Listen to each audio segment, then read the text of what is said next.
Film विवाह की कहानी किस रियल इंसिडेंट से इंस्पायर थी? क्या था इस फिल्म का बजट और बॉक्स ऑफिस कलेक्शन? क्या लोगों की डिमांड में इस फिल्म के डायरेक्टर एक बार फिर से ये फिल्म आपके लिए लेकर आएंगे? और क्या थी इस फिल्म से जुड़ी वो तमाम बातें जो आप नहीं जानते होंगे? हेलो फ्रेंड्स, मैं हूं सोनिका जुयाल और आज बात करेंगे साल 2006 में रिलीज हुई फिल्म विवाह के बारे में। और दोस्तों, ये फिल्म मेरी तो पर्सनली बहुत फेवरेट फिल्म है और आप में से न जाने कितने लोगों की होगी, क्योंकि जब भी लोगों से इस फिल्म के बारे में पूछा जाता है तो एक बात तो वो जरूर कहते हैं कि ये फिल्म हमने ना जाने कितनी बार देखी होगी, क्योंकि इस फिल्म की स्टोरी बहुत पसंद आई थी लोगों को और बहुत म्यूजिक जो था वो बहुत मेलोडियस था। आज भी लोगों की जो शादी की कैसेट्स होती हैं उनमें इसी फिल्म के गाने डाले जाते हैं। और इस समय शाहिद कपूर और अमृता राव नजर आए थे। पहली बार इन दोनों ने किसी फिल्म में काम किया था और यहीं से इन दोनों की जोड़ी को बहुत पसंद किया जाने लगा। फेवरेट जोड़ी ये सबकी बन गई थी।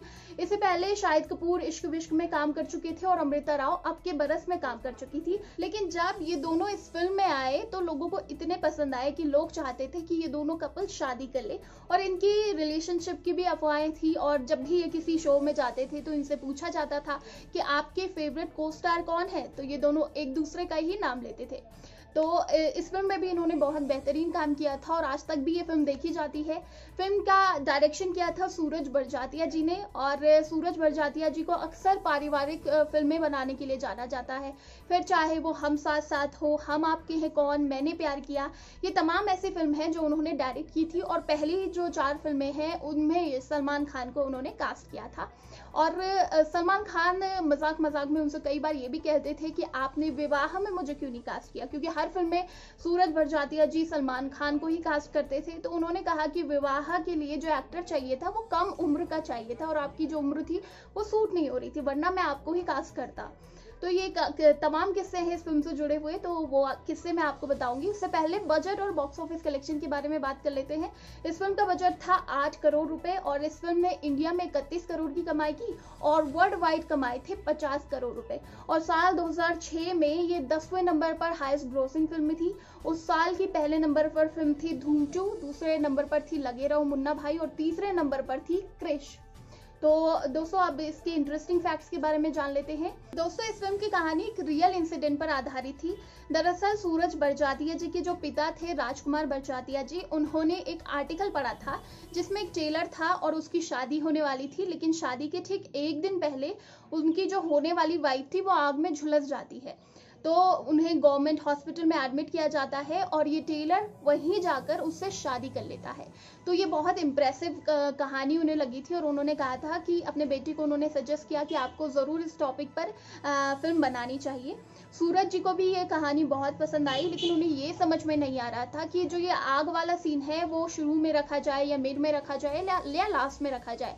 फिर जाके उन्होंने ये मिड में ये सीन रखा था और बहुत ज़्यादा इमोशनल ये सीन था और पूरी कहानी उसके बाद बहुत अच्छा मोड़ उसमें आया और पूरी कहानी सबको बहुत ज़्यादा पसंद आई थी। इसके अलावा इस फिल्म की शूटिंग की बात करें तो बहुत खूबसूरत जगह भी दिखाई गई थी और जो फिल्म के ज़्यादातर शूट थे वो अल्मोड़ा, रानीखेत अल्मोड़ा का एक मंदिर है जागेश्वर मंदिर, वहाँ भी शूटिंग की गई थी। और इसके अलावा मुंबई और दिल्ली में इस फिल्म की शूटिंग की गई थी। और जो हीरोइन का घर दिखाया गया था वो मथुरा के मधुपुर नाम की जगह पर दिखाया गया था और सूरज बड़जात्या जी चाहते थे कि उसी जगह पर पूरी फिल्म की शूटिंग हो और पूरी नेचुरल शूट्स निकल कर आए। लेकिन शूटिंग जब करनी थी उस जगह पर तो बहुत ज़्यादा प्रॉब्लम हुई। उसके बाद डिसाइड किया गया कि ऐसा ही सेट मुंबई की फिल्म सिटी पर लगाया जाएगा। और जब सेट लगाने की बारी आई तब भी बहुत मुश्किलों का सामना करना पड़ा, क्योंकि सूरज बड़जात्या जी को सेम टू सेम वही चीज़ें वहाँ चाहिए थी। संकरी गलियाँ, उलझी हुई तारे और दीवारों पर फटे हुए पोस्टर और सेम टू सेम वैसा ही सेट वहाँ पर पूरी तरीके से डिज़ाइन कर दिया गया। और जब ये डिज़ाइन हुआ तो लोग भी अचंभे में रह गए। कुछ लोग तो समझते थे कि ये कोई रियल की जगह है और यहाँ आजकल मार्केट जो है वो बंद चल रहा है। ऐसा रियलनेस वो उस सेट पर ले आए थे। और इसके अलावा शाहिद कपूर भी जब पहली बार सेट पर पहुंचे तो वो भी देखकर हैरान रह गए। उन्होंने बहुत बार जिक्र भी किया कि सूरज बड़जात्या जी ने बहुत बारीकी से इस सेट पर काम किया और ये सेट बहुत अच्छा बनकर तैयार हुआ था। दोस्तों, इस फिल्म में एक जो आग वाला सीन था उसमें रियल आग लगाई गई थी, लेकिन आग बहुत ज़्यादा बढ़ गई थी और फिल्म के कलाकारों को वो शूट करने में बहुत दिक्कतें हो रही थी, इसीलिए थोड़ा बहुत कंप्यूटर ग्राफिक्स के ज़रिए वो आग को दिखाया गया था। इसके अलावा सूरज बड़जात्या जी के फिल्म के सेट्स की और भी खास बात होती है। जब भी शूट होता है तो लोगों को, जो उसके कलाकार होते हैं, उन्हें बहुत अच्छा लगता है वहाँ पर और घर जाने का मन नहीं करता, क्योंकि इतना अपनापन उस सेट पर होता है। और जो इस फिल्म में एक और स्टार थे आलोक नाथ जी, जिन्होंने अमृता राव के चाचा जी का किरदार किया था, वो भी बताते हैं कि उनके सेट पर कोई भी दिखावा नहीं होता, बहुत अपनापन होता है।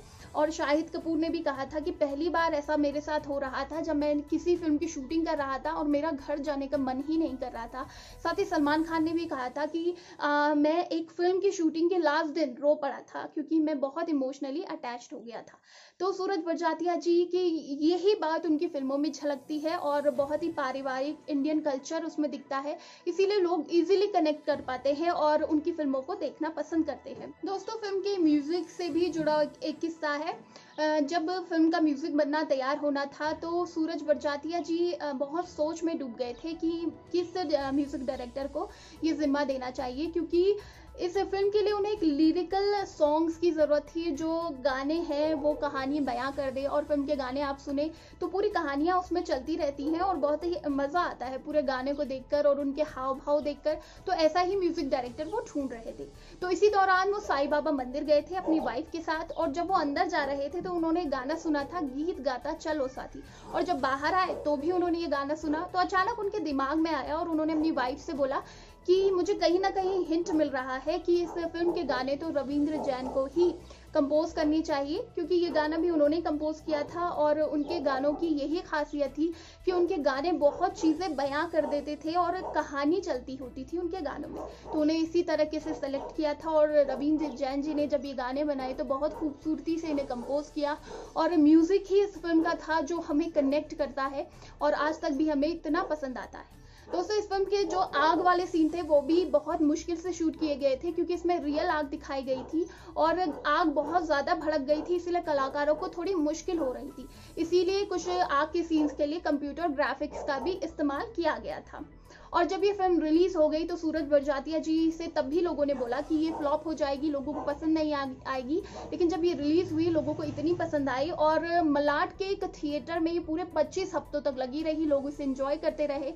और इस वक्त हमें फिर से ऐसी ही फिल्मों की ज़रूरत है जो कि फैमिली फिल्में हो। सूरज बड़जात्या जी जैसे फिल्म बनाते हैं वैसी फिल्मों की ज़रूरत है, क्योंकि आज के दौर में ऐसी फिल्में कहाँ बन रही है। आज के दौर में ऐसी फिल्में बनती ही नहीं है जिसे हम परिवार के साथ मिलकर देख सके। इसीलिए सूरज बड़जात्या जी से उनके फैंस बार बार बोलते हैं कि हमें फिर से वैसी ही फिल्में देखनी है और हम बहुत मिस करते हैं। और विवाह की बात करें तो इसके भी सीक्वल का लोगों को बेसब्री से इंतज़ार है। और ये फिल्म ऐसी है, अगर आपके घर वाले आप पर प्रेशर डाल रहे हैं कि आपको शादी कर लेनी चाहिए और आपका मन नहीं है, और अगर एक बार ये फिल्म आप देख ले तो कहीं ना कहीं आपका भी मन बन जाता है कि आप भी शादी ज़रूर कर ले।